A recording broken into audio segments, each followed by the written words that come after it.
গত বছরের অক্টোবরে অনুষ্ঠিত হওয়া বিসিবি নির্বাচনের অনিয়মের অভিযোগ রয়েছে শুরু থেকেই। এই অনিয়মের কারণে দেশের শীর্ষস্থানীয় ক্লাবগুলো নির্বাচন থেকেও সরে দাঁড়িয়েছিল।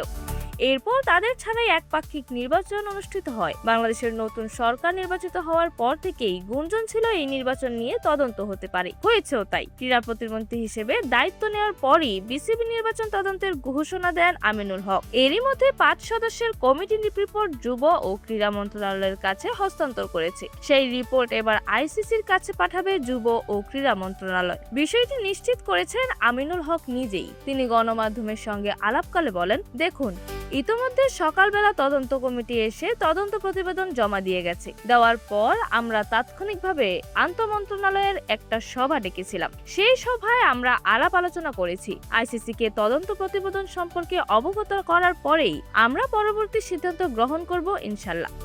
এদিকে তৎকালীন ক্রীড়া উপদেষ্টা আসিফ মাহমুদকে তদন্তের স্বার্থে তলব করা হলেও তিনি সেই ডাকে সাড়া দেননি। উল্টো এই তদন্তের কার্যকারিতা নিয়ে প্রশ্ন তুলেছেন তিনি। এর মধ্যে সামাজিক যোগাযোগ মাধ্যমেও একাধিক স্ট্যাটাস দিয়েছেন তিনি। আপাতত এগুলো নিয়ে মন্তব্য না করলেও আইসিসির সঙ্গে আলোচনার পরই সিদ্ধান্ত জানানোর আশ্বাস দিয়েছেন আমিনুল হক। তিনি বলেন, দেখুন, ইতোমধ্যে তদন্ত প্রতিবেদন আমাদের কাছেই রয়েছে, সুতরাং তিনি অংশগ্রহণ করেননি, নিশ্চয়ই সেই প্রতিবেদনের ভেতরেই রয়েছে। আমরা সেটি যাচাই বাছাই করেছি যে তিনি উপস্থিত হননি, সেটা আমিও দেখেছি। আমরা আইসিসির সঙ্গে কথা বলে তারপর পরবর্তী সিদ্ধান্ত আমি আপনাদের জানাবো।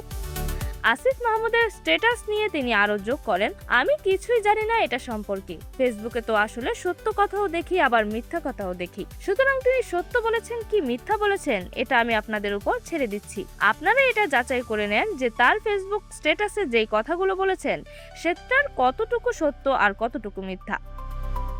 এরকমই যে কোনো খেলার আপডেট সবার আগে পেতে অবশ্যই চ্যানেলটি সাবস্ক্রাইব করে রাখুন। ধন্যবাদ। লেভাস নিউজ।